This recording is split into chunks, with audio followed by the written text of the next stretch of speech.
Hello everyone and welcome back to the channel. आज हम लोग करने वाले हैं बीपीएससी जूनियर लैब असिस्टेंट का पेपर जो कि 27 जुलाई 2025 को हुआ था। एंड ट्रस्ट मी, ये पेपर जितना भी मैंने कराया है इसमें से सबसे ज़्यादा लाइकेबल है। इसके सवाल आने वाले मतलब it is very similar to what BPSC CC paper asks. इसके साइंस के सवाल आप देखना, इसके जीएस के सवाल अपने आप देखना, बहुत सिमिलर है। आपने एमडीओ का देखा होगा ना, उसमें केमिस्ट्री के सवाल मुश्किल थे, फिजिक्स के सवाल थोड़े मुश्किल थे, मैथ्स थोड़े मुश्किल थे। कल अपन ने सिस्टम एनालिस्ट का देखा था, उसके मैथ्स के सवाल मुश्किल थे। इसमें मैथ्स का सवाल नहीं है, रीजनिंग का एक दो सवाल है, वो भी सिंपल सवाल है। बट जो साइंस एंड जीएस का सवाल है, this is very very very similar to what BPSC ask, BPSC CC ask. So ये बहुत इंपॉर्टेंट होने वाला है ये वीडियो। और ये जो पेपर है ये बहुत important, this is going to be replica of 71st BPSC CC. So without further due let's start. But आज का फलसफा स्टार्ट करते हैं। कश्ती लहरों से टकराएगी तो ही किनारे नसीब होंगे। जो भी मुश्किल आ रहा है, जो भी प्रॉब्लम आ रहा है लाइफ में, वो आपको किनारे की तरफ ढकेल रहा है, आप शोर की तरफ पहुंच रहे हो। सो उसको फेस करो, be a man, be a women and face that and अपना मुकाम हासिल करो जिस चीज़ के लिए आप बने हो। चलो स्टार्ट करते हैं। पहला सवाल हिंदी में भी है, देख लो यार, हिंदी वाले खिसिया जाते हैं हमसे, ना खिसियाओ। चलो पहला सवाल देखो। Why does a ball throne upward come down after reaching a certain height? ऊपर फेंकी गई गेंद एक ऊंचाई पर जाकर नीचे क्यों गिरती है? बॉल है, बॉल को आपने फेंका, यहाँ पे आप खड़े हो, बॉल फेंका आपने, ऊपर गया, फिर नीचे आना स्टार्ट करेगा। तो पहला ऑप्शन क्या कह रहा है? The ball loses it's energy. देखो आवाज बारिश यहाँ बहुत तेज हो रहा है, आवाज आ रहा होगा तो प्लीज इसको बेयर कर लेना, I can not help it out.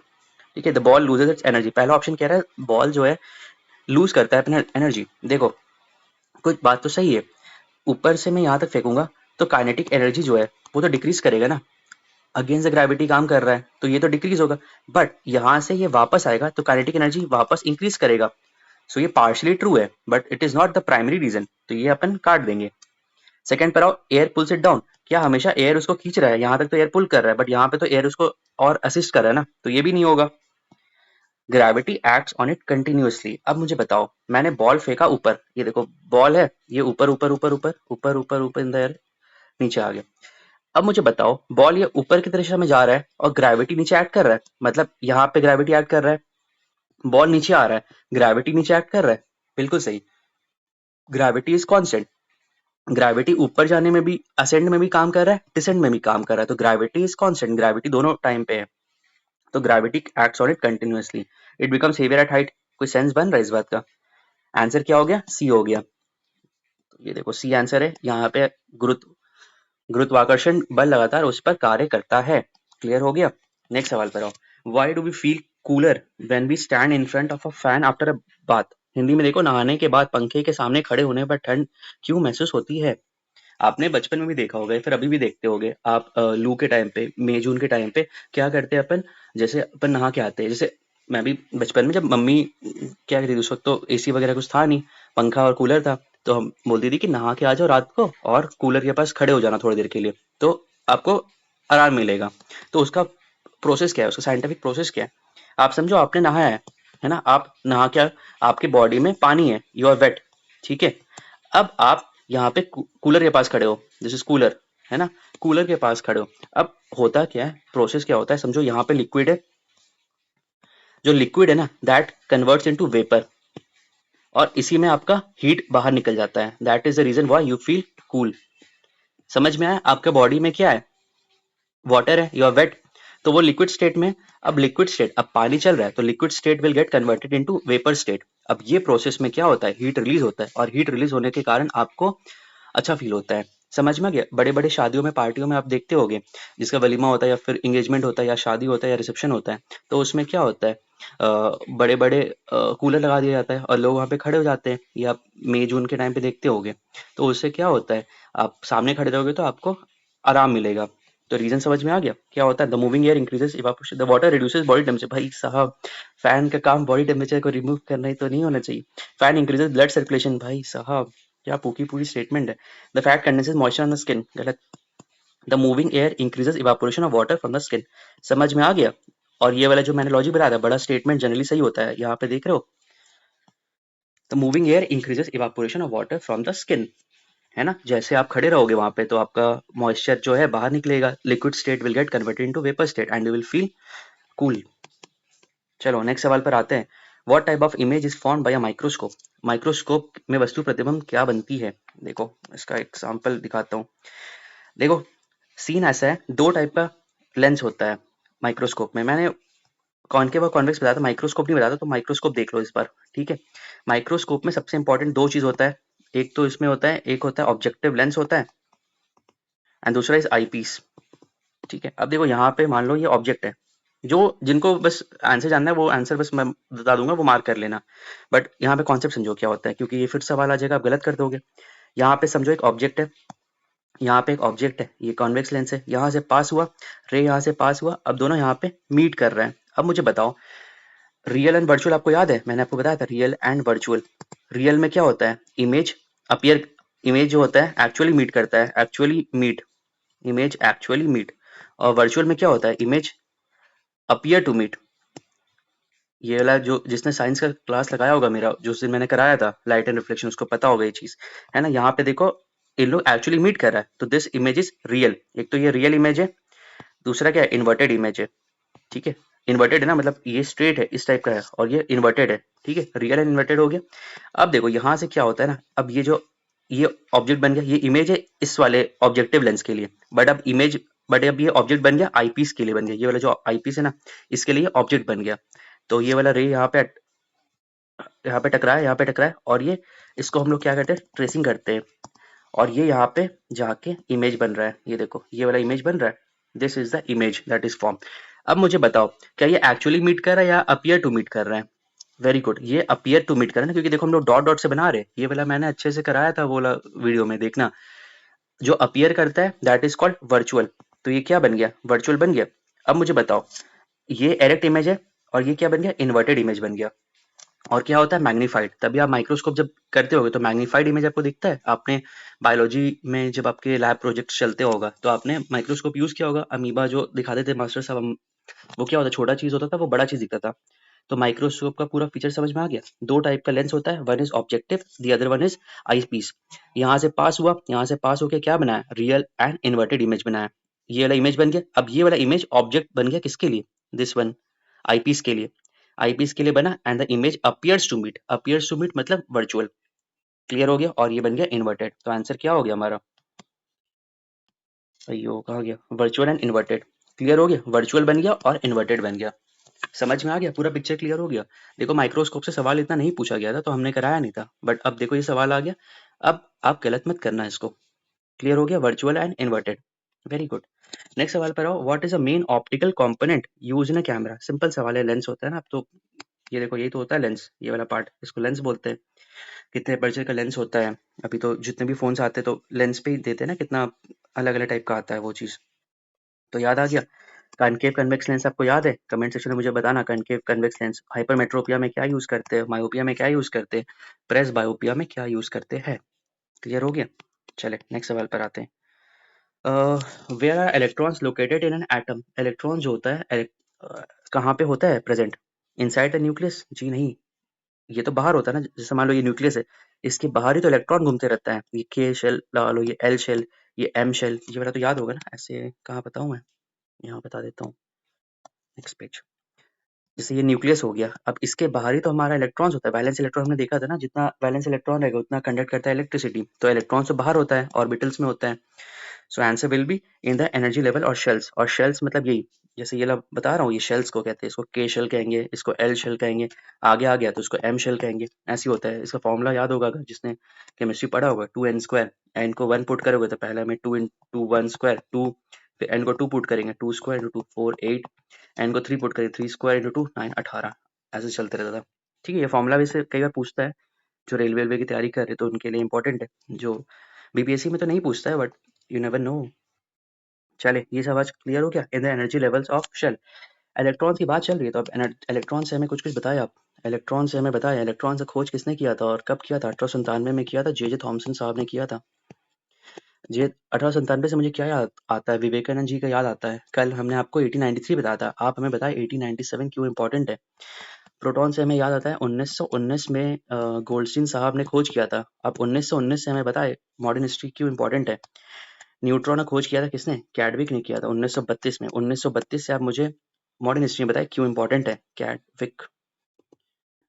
ठीक है, हिस्ट्री एंड साइंस सारा चीज मिला के अपन पढ़ रहे हैं। वाह मोदी जी वाह। चले सवाल क्लियर हो गया। 31 पे आते हैं। What are the following forces opposes the thrust of an airplane and must be overcome for sustain flight. Hindi वाले देखें। निम्नलिखित में कौन सा बल हवाई जहाज के थ्रस्ट का विरोध करता है और निरंतर उड़ाने के लिए इससे पार करना आवश्यक है। देखो ये डायग्राम अगर आपको याद होगा, थ्रस्ट आपका इस साइड जा रहा है, आपका फोर्स ऑफ मोशन इस साइड है ना, इसी को अपोज करने के लिए ना एक ड्रैग फोर्स होता है। ऊपर देखो एक लिफ्ट वाला फोर्स है, एक वेट इसका जो नीचे mg की तरफ एक्ट कर रहा है, सब एक दूसरे को बैलेंस करके रख रहा है, इसीलिए वो स्टेबल होता है। बर्नौली प्रिंसिपल भी आपको याद होना चाहिए। स्टेबल क्यों होता है? क्योंकि थ्रस्ट आगे लग रहा है, मोशन आगे लग रहा है, और इसी के साथ एक ड्रैग फोर्स है, that is pushing it's down, पीछे तरफ पुश कर रहा है, और इसी कारण से जो एरोप्लेन होता है वो स्टेबल होता है। और एरोप्लेन कौन से लेयर में चलता है? Troposphere, stratosphere, mesosphere, exosphere, ionosphere, ये हमें कमेंट सेक्शन में बताना। तो आंसर क्या हो गया? और one more thing, comment section में बहुत अच्छे लोग हैं, यूपीएससी मोटिवेशन करके हमारे दोस्त है, अविनेश है, और भी 4-5 लोग हैं जो मुझे याद है, जो बराबर एग्जाम मतलब जो आंसर होते हैं बताते रहते हैं। उन्हें स्टूडेंट ऑफ द डे में मैं लिखता हूँ।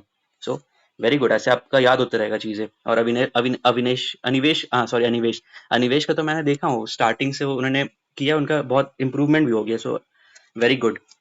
चले सवाल क्लियर हो गया। अपोजिंग फोर्स कौन होता है? Drag force. Very good. चलो नेक्स्ट सवाल पर आते हैं। What property of a water drop allows it to bead up on a waxed surface rather than spread out?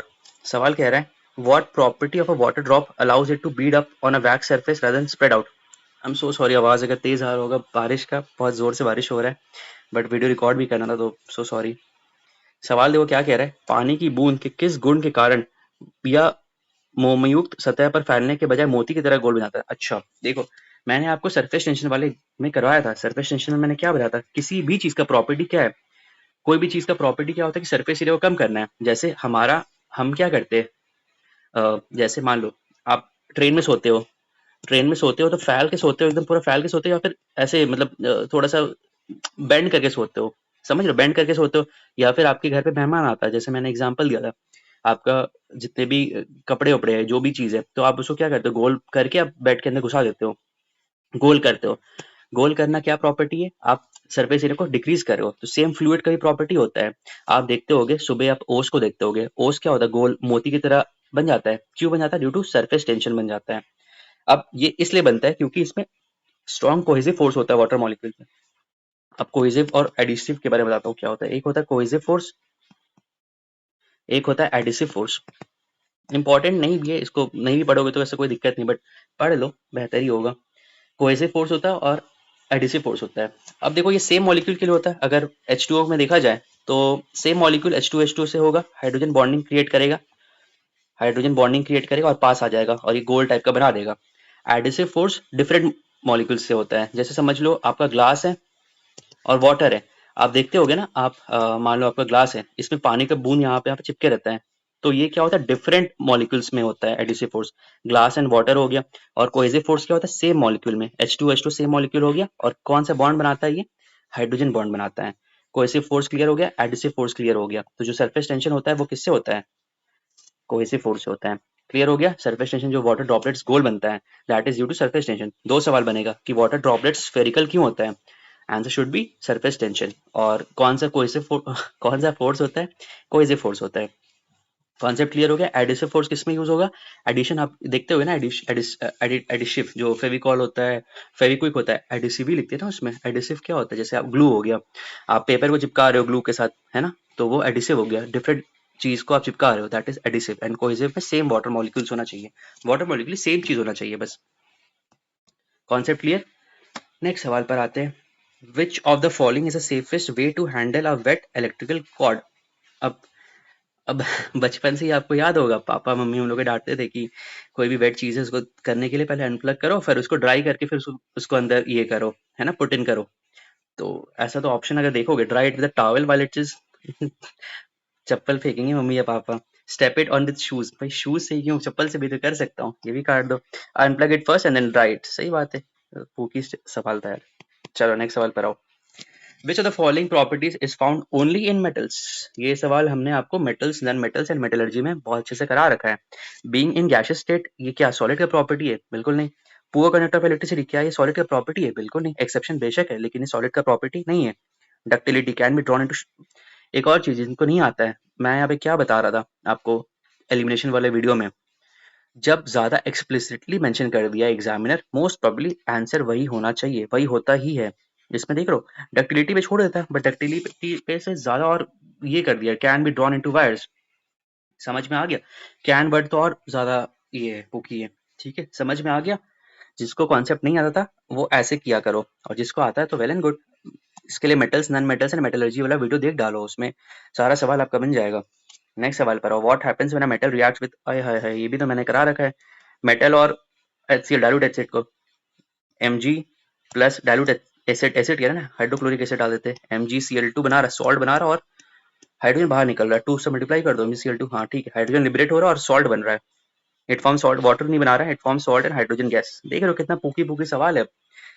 जिसने सारा साइंस लगा दिया हो, मैं गारंटी आपको अभी भी दे रहा हूँ, 30 में 30 इज वेरी वेरी डुएबल। आप PYQ देख रहे हो, यही सब तो PYQ है, सेम रिपीट हो रहा है। इस टाइप का सवाल जो अपन जो कर रहे, जिस थीम पे कर रहे, सेम सवाल रिपीट ही हो रहा है, तभी कह रहा हूँ have trust and please prepare well. Science और मैथ्स और रीजनिंग अच्छे से प्रिपेयर करो। और बाकी आज देखो मॉडर्न हिस्ट्री का वन शॉट आने वाला है, सो आपका मॉडर्न हिस्ट्री भी सॉर्टेड है।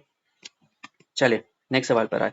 What is the main function of the UV tube and an RO water purifier? Reverse osmosis याद है? अगर रिवर्स ऑस्मोसिस याद है तो आपको ऑस्मोसिस पहले याद होना चाहिए। What is osmosis? ऑस्मोसिस क्या होता है? ऑस्मोसिस जाने से पहले आप समझो डिफ्यूजन क्या होता है। ऑस्मोसिस डिफ्यूजन का एक पार्ट है। डिफ्यूजन से आप समझ लो ऐसा होता है, जैसे ये आप खड़े हो, एक रूम पे खड़े हो, ठीक है, और आपने परफ्यूम लगाया, ठीक है, कोई परफ्यूम आपने लगाया, तो थोड़ी देर तक आपको यहाँ वाले एरिया में आपको स्मेल आएगा, बट ग्रेजुअली धीरे धीरे देखोगे ये वाला परफ्यूम यहाँ तक ही पहुंच गया, ये वाला एरिया तक ही पहुंच गया। क्यों ये हो रहा है? डिफ्यूजन हो रहा है। डिफ्यूजन का प्रॉपर्टी क्या होता है? डिफ्यूजन का प्रॉपर्टी होता है हायर कंसेंट्रेशन से लोअर कंसेंट्रेशन में जाना, हायर कंसेंट्रेशन से लोअर कंसेंट्रेशन में जाना। समझ में आ गया? जिसके पास अधिक है वो जाता है किसके पास? लोअर कंसेंट्रेशन के पास। आप देखते होगे ना, अब राजनेता लोग होते हैं, जो नेता लोग होते हैं, वो लोग वोट मांगने किसके पास जाते हैं? वो लोग तो अमीर होते हैं, है ना, उनके पास तो सत्ता है, पावर है, सियासत है, सब चीज है, तो वो जाते हैं किसके पास? अवाम के पास जाते हैं, ताकि उन्हें वोट दे, और 5 साल में सिर्फ एक ही बार जाते हैं। तो they are going from high concentration से लो कंसेंट्रेशन। समझ में गया? डिफ्यूजन का भी वही प्रॉपर्टी है। जैसे हमने यहाँ पे परफ्यूम छिड़का, तो या इत्र छिड़का, तो ये वाला एरिया में रहेगा, बट धीरे धीरे उसका स्मेल पूरा रूम में फैल जाएगा, यहाँ तक, इस रूम तक फैल जाएगा। तो समझ में आ गया क्या इसका सीन है? तो ये डिफ्यूजन का प्रॉपर्टी है। अब ये तो मैंने सॉलिड, लिक्विड, गैस सारे का बता दिया। अब डिफ्यूजन का एक और प्रॉपर्टी होता है, मतलब सिर्फ फ्लूइड के लिए होता है, और उस प्रॉपर्टी को कहते हैं अपन ऑस्मोसिस कहते हैं। ऑस्मोसिस कहते हैं।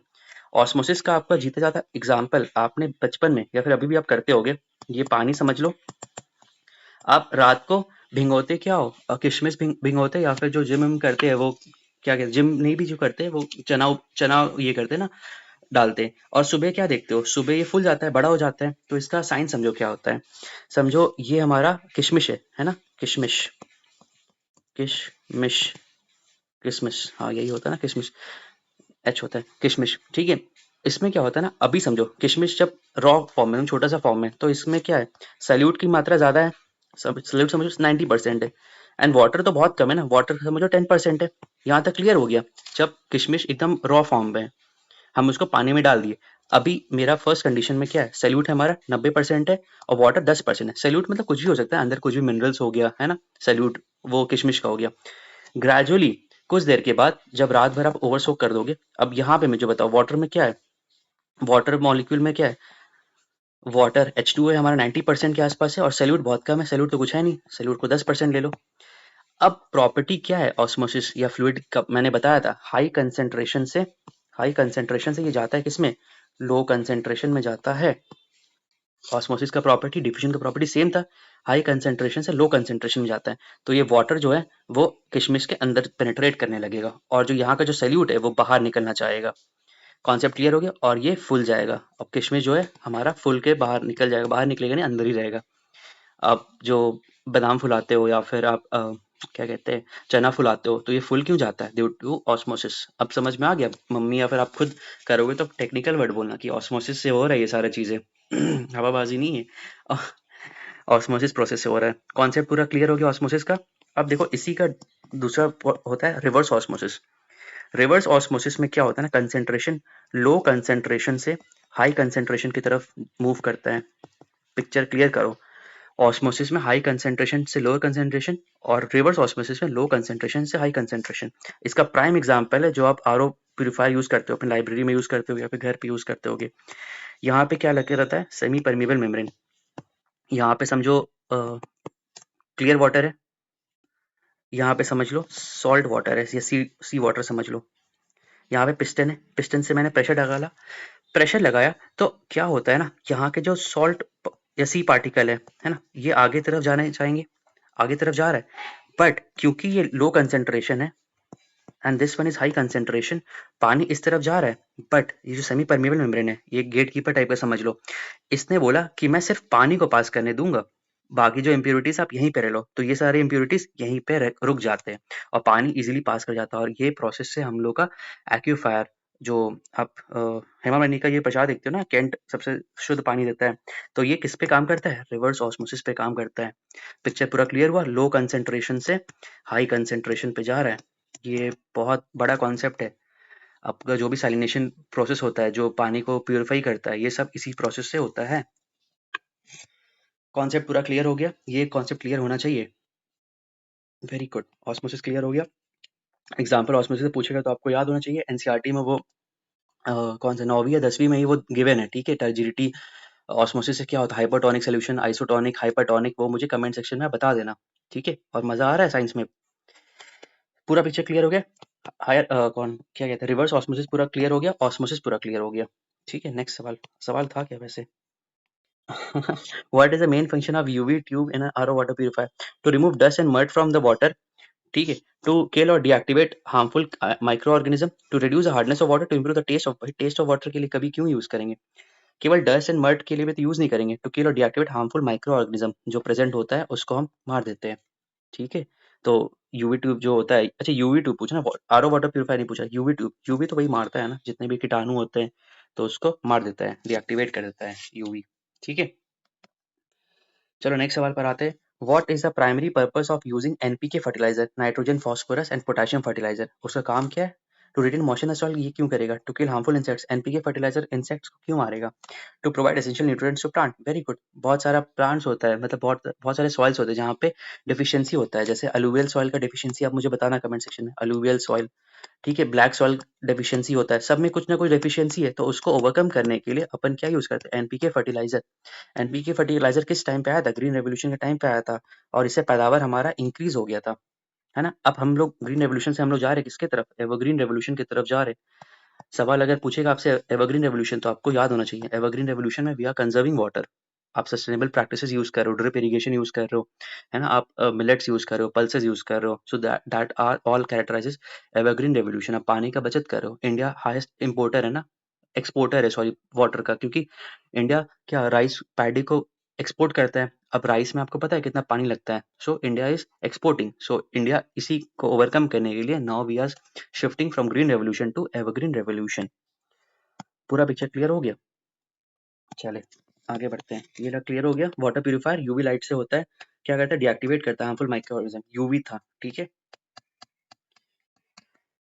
What is the chemical formula of caustic soda and caustic potash? अब ये सब मैं नहीं करा रहा हूँ, आपको पता होना चाहिए। कॉस्टिक सोडा मैंने कई दफा करा है, sodium hydroxide and potassium hydroxide, and caustic potash का ज्यादा होता है हाइग्रोस्कोपिक, क्योंकि ये एब्जॉर्ब करता है मॉइस्चर। ये मॉइस्चर एब्जॉर्ब करता है, मॉइस्चर को एब्जॉर्ब करता है, और ज्यादा बेसिसिटी भी इसके पास होता है पोटेशियम हाइड्रोक्साइड का, ठीक है। ये आंसर है, हिंदी वाले भी देख लें। Compare to caustic soda caustic potash, अच्छा यही सवाल तो आ गया। Stronger base and more hygroscopic, stronger base होता है हाइग्रोस्कोपिक, क्योंकि ये क्या करता है, मॉइस्चर एब्जॉर्ब करता है एटमॉस्फेयर से। बिकॉज इसका रीजन लिख लो ना, अपने जो नोट्स बनाते हो उसमें रीजन लिख लेना। कॉस्टिक पोटाश क्यों है? क्योंकि ये absorbs moisture from the atmosphere, absorbs moisture from atmosphere. Atmosphere से मुझे याद रहा, एटमॉस्फेरिक प्रेशर किससे मेजर करते हैं, बैरोमीटर से। और बैरोमीटर से मुझे बताना, अगर सडन ग्रेजुअल फॉल आ गया, अगर अचानक से फॉल आ गया, तो वो क्या इंडिकेट कर रहा है, स्टॉर्म आ रहा है, रेनफॉल आ रहा है, या क्लियर वेदर है। Very good. और बैरोमीटर में क्या होता है, Hg, मरकरी। मरकरी का प्रॉपर्टी भी कमेंट सेक्शन में बताना। ये सारा चीज़ जो बता रहा हूँ सब PYQ, और जितना ज़्यादा दिमाग को एक्टिवेट करोगे, जितना ज़्यादा सेरिब्रम और सेरिबेलम को एक्टिवेट, सेरिबेलम नहीं सेरिब्रम को जितना एक्टिवेट करोगे, उतना ज़्यादा आप क्लोज आ जाओगे अपने रिजल्ट से। चलिए नेक्स्ट सवाल पर आए। What is ideal temperature range for converting milk into curd? दूध से दही बनाने के लिए कौन सा आइडियल टेम्परेचर होता है? 90 से ये क्यों होगा 50 से 60 डिग्री? फ्रिज का फिर काम क्या? फ्रिज भी लाइक अर्जुन कपूर का बोला मीम नहीं है, वैसा हो जाएगा। फ्रिज भी लाइक अंडरवर्ल्ड एट ऑन 20 से 30 डिग्री सेंटीग्रेड होता है। ठीक है, सिंपल सवाल था ये वाला। नेक्स्ट सवाल पर आओ। What are the main components of LPG? LPG में मेन कंपोनेंट्स कौन होता है? Butane and propane. Methane, ethane, propane, butane याद होना चाहिए। मीथेन आता है, फिर इथेन आता है, फिर प्रोपेन आता है, and other one is butane. अब मुझे बताना, सिगरेट लाइटर जो होता है या फिर जो आप घर पे लाइटर यूज करते हो, सो उसमें प्रोपेन होता है या फिर उसमें ब्यूटेन होता है? आप कमेंट सेक्शन में हमें बता देना। ये क्लियर हो गया? सीएनजी में क्या होता है और एचसीएनजी क्या होता है? Hydrogen CNG. And which one is better, hydrogen CNG is better और सीएनजी इज बेटर? ठीक है, नेक्स्ट सवाल पर आए। In ion exchange method which ions are removed from hard water? Hard water में आयन एक्सचेंज मेथड में कौन सा आयंस रिमूव होता है? दे आर रिमूव, कैल्शियम और मैग्नीशियम रिमूव होता है, और इससे वाटर सॉफ्ट हो जाता है। सॉफ्ट हो जाने से आप इसका इस्तेमाल कर सकते हो। हार्डनेस होता है तो फिर वो झाग नहीं निकल पाता है, तो इसी के लिए रिमूव करते हैं हम लोग कौन से मेथड से? आयन एक्सचेंज मेथड से। उससे क्या निकलता है? कैल्शियम एंड मैग्नीशियम बाहर निकल जाता है। चले, in which part of female reproductive system does fertilisation usually occur? देखो इसका मैं बताता हूँ। देखो कल मैंने फ्लावरिंग वाला पार्ट्स का रिप्रोडक्टिव पार्ट बता दिया था, आज मैं फीमेल रिप्रोडक्टिव पार्ट बताता हूँ। देखो this one is vagina, this one is cervix, this is uterus. अब देखो ये वाला पार्ट जो है ना, फैलोपियन ट्यूब, ये देखो इसमें देख नहीं रहा होगा, इसको पढ़ाता हूँ। देखो this one is a fallopian tube, ये फैलोपियन ट्यूब है। अब ये फैलोपियन ट्यूब ना, इसके इसमें दो चीज अटैच होता है, ओवेरी। अब जो फर्टिलाइजेशन होता है ना, यहीं पे फर्टिलाइजेशन होता है, ओवरी जो स्पर्म्स जाएगा यहीं पे फर्टिलाइजेशन होता है, और फिर एम्ब्रियो बनता है, नेक्स्ट स्टेज आगे आगे बढ़ता है। ठीक है, और यहाँ से वेजिनाई के थ्रू, वजाने के थ्रू नीचे आ जाता है। ठीक है, जब बर्थ होता है। तो कॉन्सेप्ट क्लियर हो गया? ओवेरी, ये वाला ओवेरी कहाँ किससे अटैच्ड है? फैलोपियन ट्यूब से अटैच्ड है। ठीक है, तो आंसर क्या था इसमें? In which part of the female reproductive system does fertilisation usually occur? तो usually occurs at fallopian tube, ampullar region. इसमें भी देखो बहुत ज्यादा एक्सप्लिसिटली इसने मेंशन भी कर दिया है सारा, एम्पुलर रीजन। ठीक है, स्पेसिफिकली ये रीजन होता है ना, एम्पुलर रीजन। आपको तो जरूरत नहीं है, नीट की जो तैयारी कर रहे होंगे उनको पढ़ना पड़ता है ना। यहाँ पे ये वाला रीजन को एम्पुलर रीजन कहते हैं, एम्पुलर रीजन कहते हैं। यहीं पे हमारा जो होता है फर्टिलाइजेशन होता है, that usually occurs in fallopian tube. बस फैलोपियन ट्यूब आप याद करो, आपका काम बन जाएगा, फैलोपियन ट्यूब। ठीक है, हिंदी वाले देख लो, यही वाला है, फलोपियन ट्यूब, फलोपियन नली। चले नेक्स्ट सवाल पर आते हैं। ये वाला कॉन्सेप्ट है सारा इसमें दिखा दिया हो ना। ये वाला हो गया, 41 हो गया, 42, 43। Very good. नेक्स्ट सवाल पर आओ। विच of the following is considered a vestigial organ? Vestigial organ in human. Vestigial organ मतलब नाउ इट इज, मतलब उसका उतना फंक्शनिंग नहीं है। ठीक है, अभी उसका फंक्शनिंग कम हो गया है। तो कौन सा है? अपेंडिक्स है। पैनक्रियाज, लिवर, हार्ट का तो फंक्शनिंग है ना, हार्ट से सारा चीज याद आ रहा है। ये वाला आपको याद आ रहा है तो पूरा मुझे बताना। ठीक है, कैसे अपने अभी अपने कॉपी में स्टार्ट करो लिखना, कैसे आ रहा है? पल्मोनरी आर्टरी से आ रहा है, पल्मोनरी वेन से आ रहा है, वेना कावा से आ रहा है, लंग से वाटर बॉडीज, और लंग्स में जा रहा है, एल्वुलर सैक्स में जा रहा है, लैरिंग्स थैरिंग्स से गया, ब्रोंकी में गया, ब्रोंकी से ब्रोंक्यूल्स में गया, ब्रोंक्यूल से एल्वुलर सैक में गया, वहां से ऑक्सीजनेट हुआ, फिर यहाँ से पहुंचा, यहाँ से वेन्स के क्या कहते हैं वेंट्रिकल से गया, आगे से पूरा लंग्स में गया, लंग्स से पूरा ह्यूमन बॉडीज में गया। ये सारा प्रोसेस आपको याद होना चाहिए। 120/80 आपको याद आना चाहिए। स्पाइगोनोमेट्री आपको याद आना चाहिए। लिवर में क्या होता है? Gall bladder, bile. बाइल कहाँ पे होता है? गॉल ब्लैडर में होता है, अल्कलाइन करता है। ठीक है, पैनक्रियास से आपको याद आना चाहिए क्या? Trypsin, amylase, lipase. अब सवाल क्या था, कौन सा वेस्टिजियल है? तो ये तो पता चल गया ना, ये तीन तो भाई बहुत इंपॉर्टेंट है। ये एक भी फंक्शन नहीं हो पाया तो ह्यूमन बॉडी सस्टेन नहीं कर पाएगा, रह नहीं पाएगा। बट अपेंडिक्स तो ऐसा है ना, अपेंडिक्स आप देखते होगे तो अपेंडिक्स का तो कोई इस्तेमाल है नहीं। बट जब हम लोग नियंदरथल्स थे या फिर जो हमारे पूर्वज थे, उनके पास अपेंडिक्स था, और उस टाइम पे जरूरत था, क्योंकि हम लोग कुक्ड फूड तो खाते नहीं थे। हमारे पास तो माइक्रो ओवन ये सब कुछ फीचर था नहीं, तो हम लोग क्या करते थे, ये सेलुलोज वगैरह खाते थे, है ना, घास खाते थे, ये सारी चीज खाते थे, जिसके कारण से पचाने में थोड़ा मुश्किल होता था। तो अपेंडिक्स था, वो डाइजेशन में मदद करता था। बट धीरे धीरे gradually what we have shifted from क्या कहते हैं वो, मैनुअल स्कैवेंजिंग वाला एरिया से हम लोग किसमें, एग्रीकल्चर डोमिनेटेड एरिया बन गए। हम लोग खाना खुद पकाने लग गए, हम लोग खाना अच्छे से प्यूरिफाई करके खाने लगे, तो इसी कारण से इसका यूज, जो अपेंडिक्स का यूज है वो कम हो गया। And now it is non functional, मतलब वेस्टिजियल ऑर्गन इसको कहते हैं। क्लियर हो गया? नेक्स्ट सवाल, पूकी सवाल कितनी दफा ये आया है, प्रोटोजोन पैरासाइट। प्रोटोजोन पैरासाइट कौन है? मलेरिया। कमेंट में बताना, ट्यूबरक्लोसिस, टाइफाइड, कोलेरा, बैक्टीरिया है, फंगस है, वायरस है, क्या है? चलिए नेक्स्ट सवाल पर आते हैं। देखो ये भी सवाल रिपीट हो रहा है, यही तो मैं बता रहा हूँ, ये पेपर मुझे बहुत अच्छा लगा, मतलब this is very very similar to what BPSC asks. ठीक है, नेक्स्ट सवाल क्या है, which part of human brain regulates body temperature, hunger and thirst. कौन सा पार्ट है ह्यूमन ब्रेन का जो ये तीनों पार्ट को रेगुलेट करता है? So answer is what, hypothalamus, cerebellum, medulla oblongata. आप हाइपोथैलेमस है, सेरिबेलम क्या है, मेन हमारा जहाँ पे हमारा विजडम आता है ना, इंटेलिजेंस इंटेलिजेंस आता है, ये सारा हमारा सेरिबेलम का काम है। सेरिबेलम क्या करता है, मेंटेन्स बॉडी पोस्चर, जो मदिरा सेवन करते हैं तो उनका सेरिबेलम हिल जाता है। और हाइपोथैलेमस हमारा क्या है, प्यार, मोहब्बत, हंगर, थर्स्ट, सारा चीज हाइपोथैलेमस कंट्रोल करता है। मास्टर ग्रंथि किसको कहते हैं, कमेंट सेक्शन में बताना। एंडोक्राइन ग्लैंड अच्छे से पढ़ लेना, उसमें जितना भी है चीजें, islets of Langerhans, alpha cell, beta cell, glucagon कौन सिक्रीट करता है, इंसुलिन कौन सिक्रीट करता है, ये सारा चीज ग्लैंड्स वाले वीडियो में पढ़ लेना। चलिए नेक्स्ट सवाल पर आते हैं। Double fertilization is a characteristic feature of what. देखो बायोलॉजी से बहुत अच्छे अच्छे सवाल पूछे हैं, चलो बता ही देता हूँ पूरा। एंजियोस्पर्म होता है, ठीक है, एंजियोस्पर्म का चलो बता ही देता हूँ कैसे होता है। डबल फर्टिलाइजेशन में क्या होता है ना, पूरा मुझे बताना पड़ेगा। देखो होता क्या है, स्पर्म सेल का कल तो कराया था ना मैंने। स्पर्म सेल समझो हमारा आया, पॉलन ट्यूब के रास्ते आया, है ना, और यहाँ पे हमारा जो ओव्यूल होता है वहां पे आके आ गया, ठीक है। अब ओव्यूल में क्या होता है ना, स्पर्म सेल दो चीज से टकराता है, ओवेरी में ओव्यूल होता है, दो चीज से टकराता है। एक से स्पर्म और ओव्यूल का जो होता है, तो ये बनाता है क्या, एम्ब्रियो बनाएगा, डबल फर्टिलाइजेशन कराएगा, एक एम्ब्रियो फर्टिलाइज कराएगा और स्पर्म और ओव्यूल करके एंडोस्पर्म बनाएगा, एंडोस्पर्म, एंडोस्पर्म। अब जो ये एंडोस्पर्म है सीड वगैरह आगे बना देता है, ठीक है, तो ये इसको ना खाना प्रोवाइड करता है। तो इसी प्रोसेस को हम लोग क्या कहते हैं, डबल फर्टिलाइजेशन कहते हैं, क्योंकि यहाँ पे दो चीज फर्टिलाइज हो रहा है, एक तो एम्ब्रॉय बन रहा है, एक तो हमारा एंडोस्पर्म भी बन रहा है। और एंजियोस्पर्म से ही आप वो देखते हो ना, फ्लावर्स, फ्लावरिंग प्लांट को ही कहते हैं एंजियोस्पर्म, जो सीड्स वगैरह आता है एंजियोस्पर्म से ही आता है। तो क्लियर हो गया, डबल फर्टिलाइजेशन किसका कैरेक्टरिस्टिक है, that is a characteristic of angiosperm. Angiosperm से आपको याद आ गया, दो चीज बन रहा है, एक हमारा एम्ब्रियो बन रहा है and other one is endosperm. Endosperm क्या करता है, दोनों बहुत ही वो क्या कहते हैं, एंडोस्पर्म जो होता है ना वो इसको खाना प्रोवाइड करता है, ठीक है, एम्ब्रियो को, तो वो हेल्दी लिविंग में जरूरत पड़ता है एम्ब्रियो के लिए, ठीक है। और फ्लावरिंग प्लांट में होता है, सीड इससे बनता है।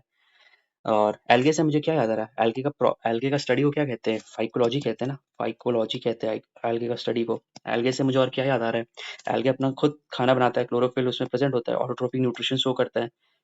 हेलोजोइक न्यूट्रिशन क्या होता है मुझे बताना, पीवाईक्यू आ चुका था। सारा वीडियो आपने देखा है ना, साइंस से जितना भी कराया हूँ। एक और चीज है, लोग पूछ रहे थे, बोल रहे थे कि वीडियोस नहीं मिलता है, तो देखो प्लेलिस्ट तो बना रखा हूँ, बट आप बोलोगे तो मैं क्या करूंगा ना, एक वन शॉट कंपाइल कर दूंगा, सारे वीडियो का कंपाइल करके एक वीडियो में डाल दूंगा। तो बहुत मुश्किल लगा क्योंकि मैं टैबलेट में डिलीट कर देता हूँ, क्योंकि इतना स्पेस बचता नहीं है। बट कोई नहीं, मैं उसको यूट्यूब से डाउनलोड कर लूंगा और एक कंपाइल कर दूंगा। थोड़ा मेहनत है बट स्टिल ठीक है, आप लोगों को फायदा मिलेगा उससे, ठीक है। सो एल्गे का हम लोग ने क्या देखा, स्टडी को क्या कहते हैं, फाइकोलॉजी। क्लोरोफिल होता है, ऑटोट्रोपिक न्यूट्रिशन शो करता है। क्लोरो एल्गे का एग्जांपल क्या क्या है, उल्वा हो सकता है, यूलोथ्रिक्स हो सकता है, और कौन हो सकता है, यूल्वा, यूलोथ्रिक्स, वोल्वा भी होता है ना, एक वोल्वा होता है, ठीक है, ये सारा एग्जांपल है उसका। क्लोरेला को यूज करते हैं हम लोग, क्लोरेला, क्लोरेला को यूज करते हैं, स्पेस रिसर्च में यूज करते हैं, स्पेस रिसर्च में यूज करते हैं, स्पेस रिसर्च में यूज करते हैं, ठीक है। Algae, blue green algae first time जो था, जब हमारा पृथ्वी बन रहा था तो हमारे पास ऑक्सीजन नहीं था, but blue green algae was the one that started giving oxygen, तो हमारा ऑक्सीजन आ गया, तो be thankful to blue green algae, ठीक है। और कुछ याद आ रहा है एल्गे से, अच्छा एगर एगर, एगर एगर जो आप जैम जैम बिस्किट खाते हो उसमें एगर एगर ही तो होता है, जेली बिस्किट हो गया, बेकरी में यूज होता है एगर एगर, ठीक है, ये सारा चीज याद आना चाहिए। ब्रायोफाइटा, ब्रायोफाइटा से मुझे याद आना चाहिए एम्फीबियंस, एम्फीबियंस होता है, एम्फीबियंस कौन, मॉस, मॉस आप देखते होगे ना, आधा पेड़ में भी मतलब पानी में भी लटकते रहता है और लैंड में भी रहता है, सो अभयचर कहते हैं इसको, मॉस, एंजियोस्पर्म। जिम्नोस्पर्म, जिम्नोस्पर्म जैसे जिम जो जाते हैं वो नेकेड रहते हैं, जो मेरे दोस्त लोग वीडियो देख रहे हैं उन्हें पता होगा मैं किसकी बात कर रहा हूँ। तो जिम्नोस्पर्म वाले होते हैं वो नेकेड रहते हैं, है ना, शर्टलेस रहते हैं। तो जिम्नोस्पर्म से आप समझ लो उनके पास फ्लावरिंग नहीं होता है, इसका एग्जाम्पल क्या हो गया, सिकास हो गया, देवदार हो गया, और क्रिसमस ट्री जो होता है ना वो सब इसका एग्जाम्पल होता है, जिम्नोस्पर्म का, ठीक है। फ्लावरिंग प्लांट इस पे नहीं होता, बस शो ऑफ के लिए होता है। क्रिसमस ट्री वगैरह का बस 25 दिसंबर को ही काम होता है, उसके बाद फिर आप कहाँ रख देते होगे उसको। समझ में आ गया, सारा चीज क्लियर हो गया। डबल फर्टिलाइजेशन आपका याद हो गया, एम्ब्रियो बन रहा है, अदर वन इज एंडोस्पर्म बन रहा है। ये डबल फर्टिलाइजेशन किसका कैरेक्टरिस्टिक है? एंजियोस्पर्म का कैरेक्टरिस्टिक्स है। पूरा कॉन्सेप्ट क्लियर हो गया। बहुत सवाल है यार। Which pigment is primary responsible for capturing light energy during photosynthesis? कौन सा पिगमेंट है जो रिस्पॉन्सिबल है लाइट एनर्जी ड्यूरिंग फोटोसिंथेसिस का? सो ये है क्लोरोफिल ए। याद कर लो, बहुत इंपॉर्टेंट है। क्लोरोफिल ए जो होता है that is responsible for capturing light energy into during photosynthesis. ठीक है, क्लियर हो गया ये। नेक्स्ट सवाल है, according to Mendel's law of independent assortment, genes genes क्या करता है? ऑलवेज रिमेन लिंक्ड नहीं रहता, सेग्रीगेट टुगेदर भी नहीं होता है। जीन्स क्या करता है ना, assort independently during gamete formation. जब गैमेट फॉर्मेशन होता है ना तो अपने अपने असॉर्ट इंडिपेंडेंट बन जाता है। तो ये इसका आंसर है, second law of genetics. Mendel's law, Mendel second law में कहता है ना ये कि इंडिपेंडेंट असॉर्टमेंट होना चाहिए, सब अपना अपना इंडिपेंडेंट वे में एलील चला जाता है। ठीक है, इसको स्किप भी कर सकता हूँ, मुश्किल सवाल था। दो ये सवाल नहीं पूछेगा। बायोलॉजी का मैं देखा हूँ, इसमें थोड़ा मुश्किल पूछ रहे। ओ लैब असिस्टेंट का पेपर है ना, राइट राइट राइट, ठीक है। Which gas is absorb by plants during the process of photosynthesis? ये तो पूकी सवाल है, carbon dioxide. Carbon dioxide is absorb by plants during photosynthesis और से ग्लूकोज बाहर निकलता है। इससे मुझे क्या याद आना चाहिए? मुझे याद आना चाहिए light reaction, light reaction and dark reaction. Dark reaction grana होता है, और यहाँ पे क्या होता है डार्क में? स्ट्रोमा होता है ना, स्ट्रोमा। ये सब चीज़ मुझे याद आना चाहिए। कैल्विन साइकिल किसमें होता है? चले, साइंस सॉर्टेड, साइंस सॉर्टेड। बताना मुझे अगर आपने मेरे साथ लगाए थे, आपके कितने सवाल सही बन रहे थे, और नहीं बन रहे तो नया चीज़ सीखने को मिला या नहीं मिला। साइंस सारा सवाल हो गया। और एक और चीज़ मैं सोच रहा हूँ, एक कंपाइलेशन लेकर भी आऊँगा, जितने भी इंपॉर्टेंट सवाल जो आए हुए तो इसका एमसीक्यू टाइप का कराते रहूँगा। अगर उसे चाहिए तो आप मुझे बता देना, मैं वो वाला वीडियो भी ले आऊँगा। चलो सवाल स्टार्ट करते हैं करंट अफेयर्स का। अरे यार मेरा पेन गिर गया, एक सेकेंड।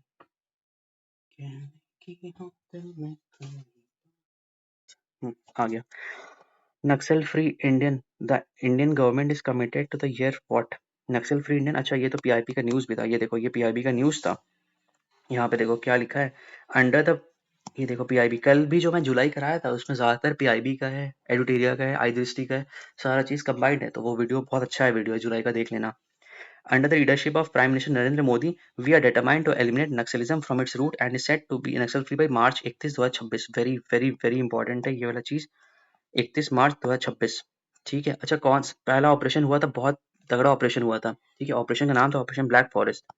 ऑपरेशन ब्लैक फॉरेस्ट, इससे एक सवाल पक्का आने वाला है। Operation black forest, operation black forest first ऐसा था, मतलब बहुत हाई लेवल पे हुआ था, है ना, क्रैकडाउन करने के लिए नक्सलिज्म वाले एरिया को।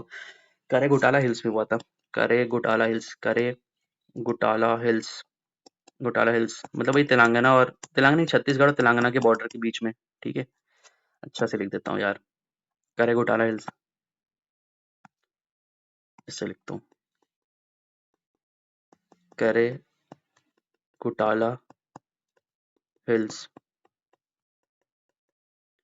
ठीक है, और कहाँ पे? सीजी और तेलंगाना बॉर्डर के बीच में। ठीक है, करे घोटाला हिल्स, ये बहुत ही नोटोरियस एरिया भी है, वहाँ पे नक्सलिज्म का चलते रहता है। ऑपरेशन स्टीपल चेज भी आपको याद आना चाहिए। ये सारा किससे रिलेटेड है? नक्सलिज्म से रिलेटेड है। ठीक है, तो answer will be what? 31 March 2026। Next सवाल पर आते हैं। India's first artificial intelligence university is established in where? India's first AI university to come up in Maharashtra. ठीक है, इंपॉर्टेंट सवाल है, कहाँ पे हो रहा है? महाराष्ट्र में हो रहा है। इसका आंसर क्या है? Mumbai. India's first zero waste airport is? Mumbai, Delhi, Lucknow, Indore. Indore इसका करेक्ट आंसर है।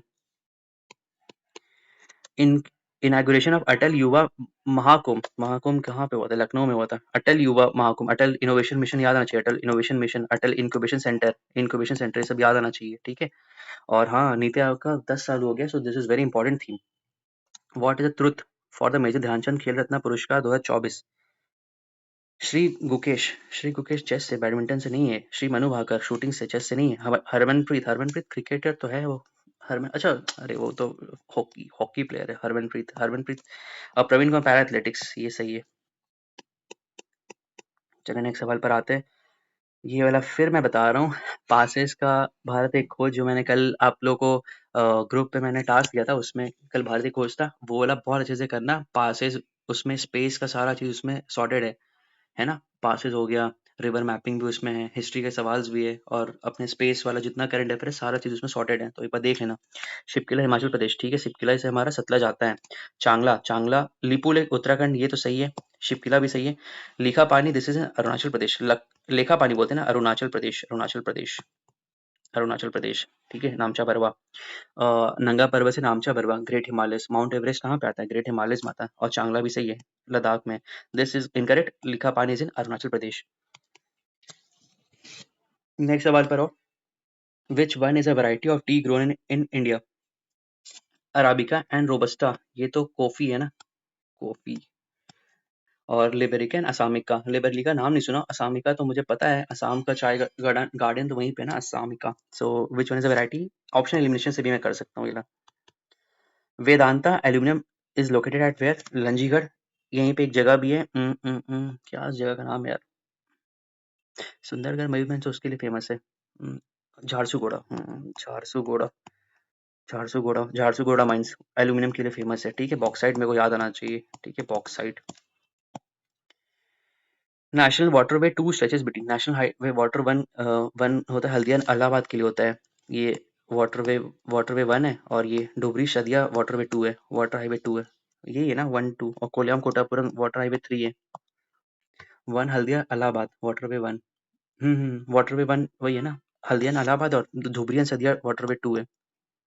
एक बार कमेंट्स में बता देना, शायद वही है ना। हल्दिया इलाहाबाद पहला तो था, सबसे लॉन्गेस्ट भी होता है 1, और डुबरी सदिया वाटरवे 2, ठीक है भैया। यार यही तो मसला है मेरा, जो रटने वाली चीज़ें होता है उतना मुझे रटा ही नहीं आता, जो कॉन्सेप्ट वाला होता है वो दिमाग में चिपक जाता है। चलो नेक्स्ट सवाल पर आओ, which one of the following tribes of India is facing intense depopulation? Santhal, Bhil, Gond, ये सब तो मतलब बहुत ज्यादा है ना, भील हो गया, गोंड हो गया, ये सब तो बहुत ज्यादा है, ये तो हो ही नहीं सकता है। संथाल का भी आप देखे हो, झारखंड वाले एरिया में संथाल का बहुत ज्यादा डोमिनेंस है। द्रौपदी मुर्मू, ये सब तो भाई संथाल के हैं ना, तो पॉपुलेशन इंक्रीज हो रहा है, बट जरेवा का अंडमान में, वहां पे आप देखते हो ना कैसे उनका पॉपुलेशन डिक्लाइन कर रहा है, क्योंकि उनके पास वो रिसोर्सेज नहीं है, they are not acclimatising to our things, और वो होना भी नहीं चाहिए, उनका अपना जीवन है। We should not force them to, हम लोग तो मतलब इंसान तो पहले ही वही थे ना, धीरे धीरे अपने हिसाब से वो किए, तो वो अपने हिसाब से करेंगे। वी शुड नॉट बी कि हम उनको अपना कल्चर बताएं। चलो, ये सवाल क्या है, कट गया क्या ये? नाइस, इधर चला गया था, सो सॉरी। चलिए नेक्स्ट सवाल पर आए, विच of the following is a grammarian text? Grammar text आपको याद आना चाहिए, अष्टधाई से याद आना चाहिए, पनिनी, ग्रामेरियन टेक्स्ट था पनिनी। महाभाष्य पतंजलि, ये भी ग्रामेरियन टेक्स्ट है। परिप्रकर्षा, ये नहीं पता मुझे, टोलका पियर मुझे पता है, टोलका पियर ने लिखा है। 1 2 4, 1 2 4, कोई है नहीं तो 1 2 3 4 सारे ही सही होगा, ठीक है, देख गूगल कर लेना। ये प्रकृता प्राकश, प्रकृत प्रकाश कौन लिखा है, ये कर कमेंट, डायरेक्ट सवाल आ सकता है आपके एग्जाम में, ठीक है। नेक्स्ट सवाल पर आओ, which is the most distinguishing feature of Lothal? Lothal में डॉकयार्ड है, याद होना चाहिए। प्लॉट फिल्स, कालीबंगन आपको याद आना चाहिए। Gupta king issued a large number of gold coins called dinars. Gupta मैंने आपको बताया है कितना ज्यादा इंपॉर्टेंस है, गुप्ता का सारा चीज याद करना था। सप्ताह टेम्पल से 2 सवाल मैंने देख ही लिया था, इस बार कॉइन से सवाल आ गया, कॉइन्स एंड न्यूमिस्मेटिक, यही तो है थीम, बहुत सिंपल है, एंशियंट हिस्ट्री। एक और चीज मैं सोच रहा हूँ, बायोलॉजी का मैं वन शॉट लाने वाला हूँ, बायोलॉजी का वन शॉट लाऊंगा, वो जो घटना चक्र का पॉइंटर्स आता है ना, उससे मैं करवा दूंगा, मतलब उसमें डिटेल एक्सप्लेनेशन नहीं होगा, मैं बस करवा दूंगा, तो 1 1.5 घंटे या 2 घंटे में पूरा बायोलॉजी हो जाएगा। सेम फिजिक्स केमिस्ट्री का भी मैं सोच रहा हूँ, तो मुझे बताना अगर वो आप उसमें अगर कंफर्टेबल हो, तो मैं वो करवा दूंगा। उसमें क्या कम टाइम पे सारा चीज आपका कवर हो जाएगा, उसको 3 4 बार वीडियो देख लोगे तो आपका बायोलॉजी सॉर्टेड। और बायोलॉजी से आप सवाल देख रहे हो कितना बार आता है सवाल। चले, and Firoz Shah Tughlaq, Rajbaha and Ulughkhani was the name of which of the following चीज? अरे यार, फिरोज शाह तुगलक से तो मेरे को कैनाल से याद आता है, तो मैं कैनाल से ही मारूंगा। करेंसी तो मेरे को एमबीटी का बस याद आता है, करेंसी उसने चेंज किया था अपना, ठीक है। फिरोज शाह तुगलक से मुझे कुछ कुछ चीजें याद आता है।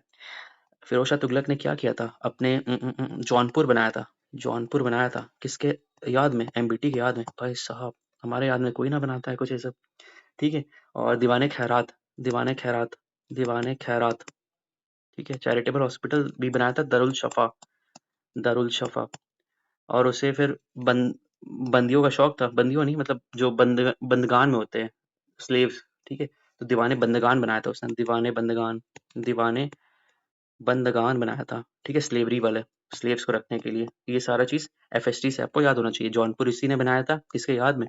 एमबीटी के याद में। दीवाने खैरात, दरुल शफा, दरुल शफा चैरिटेबल अस्पताल है, ठीक है, अभी भी कई जगह यूज़ होता है ये दरुल शफ़ा और दीवाने बंदगान, और मोस्टली इसका काम था कैनाल से इरिगेशन पे ही था काम इसका। ठीक है, टैक्सेस वगैरह में तो अलाउद्दीन खिलजी आपको याद आना चाहिए। अलाउद्दीन खिलजी से आपको क्या, बरीदे ममालिक आपको याद आना चाहिए। ये सारा चीज़ आपको याद आना चाहिए। रोड से जीटी रोड शेर शाह सूरी के टाइम का आपको याद आना चाहिए। करेंसी से तो मैंने एमबीटी बता ही दिया, ऑप्शन एलिमिनेशन से भी बन जाता। नेक्स्ट सवाल है, who was the sultan who did not show any consideration to the name of caliph. ये घटना चक्र में कई दफा सवाल आया, कुतुबुद्दीन मुबारक खिलजी। ठीक है, ओके, तो आते हैं अब रीजनिंग में आते हैं। कुछ कुछ पुकी सवाल है रीजनिंग का, वो भी कर लो। मैथ्स नहीं यार, मैथ्स में थोड़ा मजा आता है, बट ठीक है। 5 friends PQRST are sitting in a row facing north, here is थोड़ा सा, चलो देखते हैं यार। S is between T and Q, Q is to the immediate left of R, Q is to the immediate left of R। पहले तो मैं यही करूंगा, Q is to the immediate left of R, मतलब Q इधर है, R की इधर है, मतलब इमीडिएट लेफ्ट में। S is between T and Q. S is between T and Q. S is between T and Q. अच्छा, S T और Q के बीच में है। ठीक है, यहाँ तक क्लियर हो गया। P is to the immediate left of T. P is to the immediate left of T. P को मैं immediate left बना दिया T के। ठीक है, Who is in the middle? 1 2 3 4 5 5 friend है। Who is to the middle? एक तो S is in the middle। ठीक है, वही सवाल था। P is 40 meters southwest of Q and R is southeast of Q. Then R is in which direction of P? P is southwest of Q. यार इसको direction में थोड़ा सा मसला होता है, नॉर्थ साउथ पूरा बना के करता हूँ मैं, west east. P is 40 metre south west of Q, और क्यू को मतलब मध्य रखता हूँ मैं, क्यू को बीच में रखता हूँ। कह रहा है P is 40 metre south west of Q, south west, south और वेस्ट, तो पी हमारा यहाँ पे हो गया कितना, 40 metre. And R is 40 metre south east of Q, R जो है 40 metre south east, south east मतलब ये डायरेक्शन में, तो आर हमारा किस डायरेक्शन हो गया, आर यहाँ पे हो गया साउथ ईस्ट, 40 मीटर हो गया। सवाल क्या कह रहा है, then R is in which direction of P, R जो है वो पी के किस डायरेक्शन में, ये डायरेक्शन क्या हो गया, ईस्ट डायरेक्शन ही हो गया ना, वेस्ट इधर है और ईस्ट इधर है, ईस्ट डायरेक्शन हो गया। ठीक है, ध्यान से बनाना, जैसे मुझे थोड़ा है मैथ्स में मुझे दिक्कत नहीं होता है, रीजनिंग में थोड़ा डायरेक्शन वाले में थोड़ा प्रॉब्लम होता है, बाकी तो जो नंबर वंबर होता है कोडिंग डिकोडिंग वो बन जाता है, लेकिन हाँ मेरे को प्रॉब्लम है डायरेक्शन में थोड़ा प्रॉब्लम होता है, मतलब कॉन्फिडेंस नहीं आता है, प्रॉब्लम तो मेरे से बन जाता है, धीरे धीरे बनाता हूँ तो बन जाता है, मेन वही कॉन्फिडेंस का है। जैसे आप लोग कई लोग होंगे कि मैथ्स बन जाता है बट कॉन्फिडेंस नहीं बनता है, या फिर समय लग जाता होगा, सेम मेरा भी ये थोड़ा है कि डायरेक्शन देख के थोड़ा सा मैं डर जाता हूँ, तो ये चीज़ है। तो देखो ये सवाल बहुत अच्छा था, बहुत प्यारा सवाल था, आप खुद से प्रैक्टिस करना एक बार, एनोटेड पीडीएफ में ग्रुप पे डाल भी दूंगा, अच्छे से प्रैक्टिस करो, this is very very probable आपके एग्जाम में इस टाइप से सवाल आएगा। और आपने थीम देख लिया ना, कैसा थीम है, सेम जो मैंने आपको बताया था कि आपको ये सब चीज पढ़ना है, वही सब थीम पे चल रहा है।